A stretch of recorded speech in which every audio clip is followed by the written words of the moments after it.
Este é um de 2 vídeos em que eu trato da validação de modelos e, em particular, de fundamentos. São 2 fundamentos na validação de modelos. E por fundamentos, quero dizer alguma coisa que seja muito básica e que seja útil e importante de ser observado, não importa qual seja o contexto da validação. Evidentemente, na prática, a validação precisa levar em consideração a aplicação que se pretende para o modelo. Mas, num caso mais geral, vamos nos ater a esses fundamentos que eles são sempre bem-vindos. Detalhes maiores e outras técnicas são tratados no capítulo 13 do livro. Okay? Muito bem, o primeiro vídeo, eu imagino que vocês já tenham visto. Esse aqui nós tratamos de como escolher o conjunto de dados para fazer a validação e agora neste vídeo trataremos de maneiras de simular um modelo em tempo discreto. Isso é muito fundamental e existe bastante confusão por aí. Se vocês observarem artigos no tema, vocês logo perceberão que existem algumas coisas não ditas e que são importantes. Muito bem, deixa eu começar afinando aqui minha caneta. Nós vamos começar fazendo a distinção entre predição de um passo à frente e simulação livre. Essa é uma questão absolutamente fundamental. Bem, então nós vamos começar com a predição de um passo à frente e, para fins de exemplificar, vamos supor que o modelo tenha este vetor de regressores. Bem? Muito bem, então como é que a gente faz a predição, por exemplo, do instante 3. Nós tomamos uma medição da saída no instante, aliás, aqui eu já vou colocar os números, no instante 2, que é o K-1, tomaremos a medida anterior e, da mesma maneira, os valores correspondentes da entrada. Multiplicamos esses pelo vetor de parâmetros que já foi estimado, lembra que nós estamos validando, e temos, portanto, a predição do instante 3. Agora, essa predição ela foi feita com base em medidas tomadas até o instante anterior. Portanto, o único pulo que é dado aqui é de um passo. Então, a predição é de um passo à frente.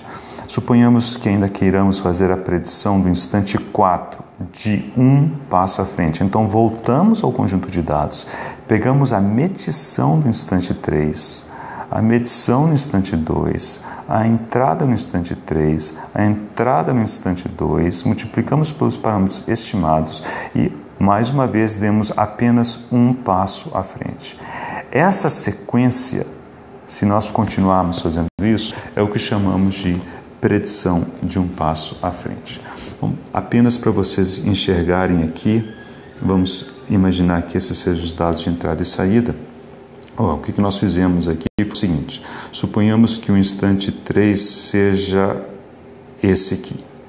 Então, para fazer a predição desse instante, nós voltamos no tempo.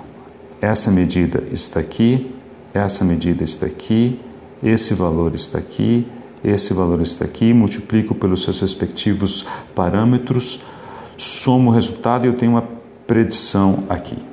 Muito bem. Agora, e esse daqui?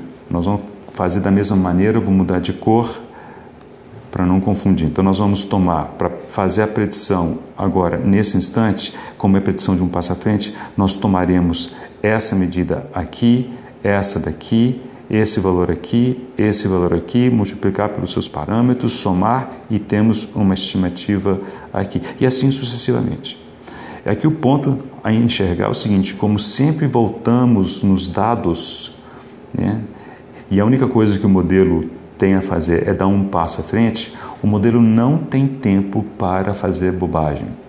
A bobagem máxima que ele pode fazer é de um passo. Ele pode errar um passo adiante, mas no próximo ele volta a ser resetado com dados. Então, mesmo um modelo instável pode ter, inclusive, uma aparência razoável, porque ele só vai dar um pulo na direção da instabilidade em um passo. Aí volta a resetar um passo e assim sucessivamente. Isso vai ficar mais claro quando eu mostrar um exemplo.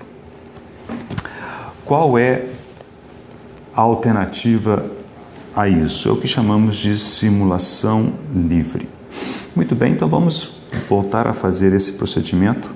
Então queremos fazer a predição do instante 3, e aqui nós não temos muita alternativa, vamos fazer exatamente o que havíamos feito antes. Então tomamos medição no instante 2, medição no instante 1, entrada no instante 2, entrada no instante 1. Isso aqui é o que a gente chama de inicializar o modelo. Então inicializamos o modelo com dados de medição, multiplicamos pelos seus parâmetros estimados e temos, como antes, a predição de um passo à frente.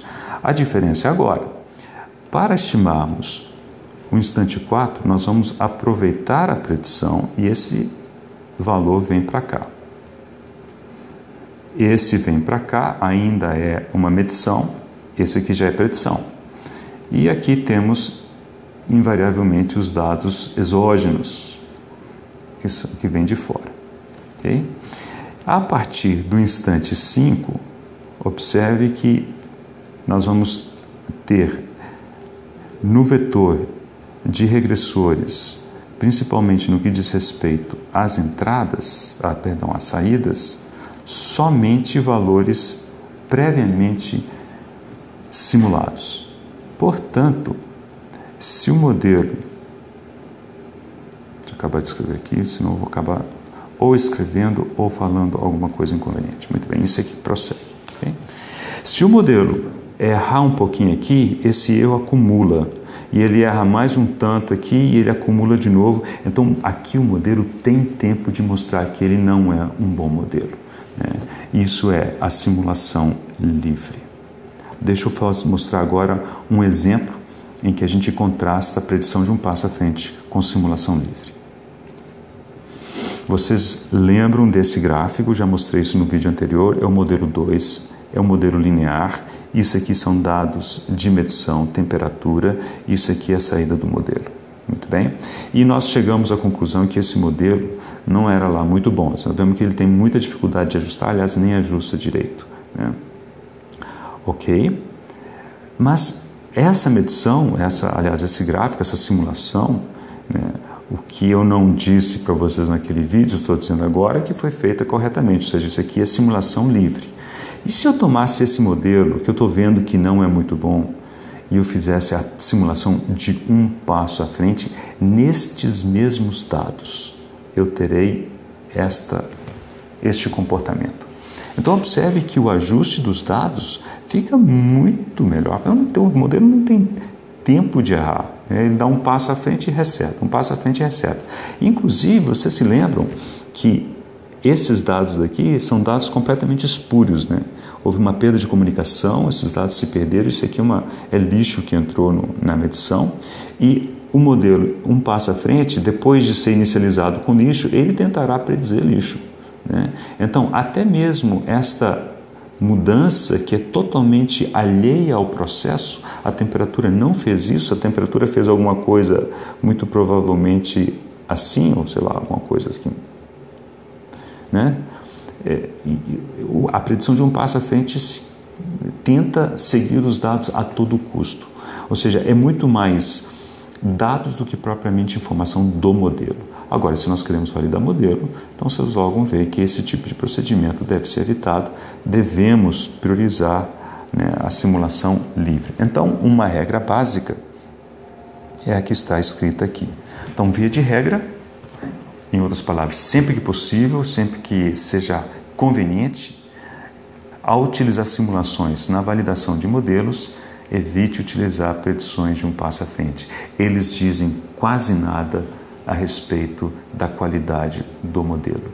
E se vocês observarem muitas publicações por aí que apresentam modelos surpreendentemente bons, na hora que vocês vão ver, a validação foi feita com predição de um passo à frente. Ou seja, não quer dizer absolutamente nada. Ou quase nada. Deixa eu terminar mostrando alguma coisa muito útil, que é algo intermediário a esses dois extremos de predição de um passo à frente e de predição livre, é o que chamamos de predição de K passos à frente, K maior do que 1. Neste exemplo, usaremos K igual a 3. Então lá vamos nós, isso aqui vocês já conhecem. A única novidade é que eu vou indicar aqui, por número pequeno, a predição, se é um passo, 2 passos, etc. Então observe, como eu alimento o modelo com medição, eu faço apenas um passo adiante, isso aqui indica que é a predição de um passo à frente.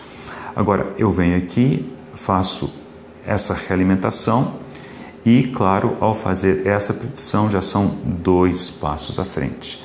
Se eu colocar esse valor aqui e voltar a fazer a predição, eu tenho então a predição de 3 passos à frente. Se eu continuar fazendo isso indefinidamente, eu terei o que a gente chama de simulação livre. Mas aqui a ideia é o seguinte, eu quero fazer predições de 3 passos à frente. Então, quando eu cheguei na predição de 3 passos à frente, este valor vem para o gráfico. Somente esse valor. Os outros não. Ok? Muito bem. Eu quero o próximo valor, que é do instante 6. E eu quero que ele também seja uma predição de 3 passos à frente. Então, eu volto a esta condição, ou seja, é como se eu pegasse essa condição e fizesse K igual a K mais 1. Então, vou alimentar com dados, medição, registro de dados, de validação no caso, né, dos instantes 3, 2, 3, 2, para a predição do instante 4, 1 passo à frente, realimento, predição 2 passos à frente, realimento, predição 3 passos à frente, pronto. Esse vai para o gráfico. Moral da história, se eu fizer isso e eu construir um gráfico aqui, todos esses valores são predições de 3 passos à frente. Deixa eu concluir com um exemplo. Esse exemplo está tratado, é um dos estudos de caso, seção 16.2, e eles tratam de dados de preço de carne de boi. Aqui, a única mudança que a gente fez, nós tiramos a tendência, então os dados estão todos em torno de 0, a menos disso são dados de medição. Né? E os anos, a faixa de anos correspondente está indicada aqui. Okay? Muito bem. Os dados de medição, ou seja, os valores de preço estão indicados em traço contínuo e a predição de modelos, predição de preços, modelos que foram construídos para esse caso, estão em pontilhado. Qual que é a novidade? A novidade é que o que temos aqui em pontilhado são predições de 6 passos à frente. Como a medição aqui ela é feita uma por mês, ou seja, o tempo de amostragem é 1 mês, 6 passos à frente é 6 meses adiante. Então, suponhamos que eu esteja em janeiro.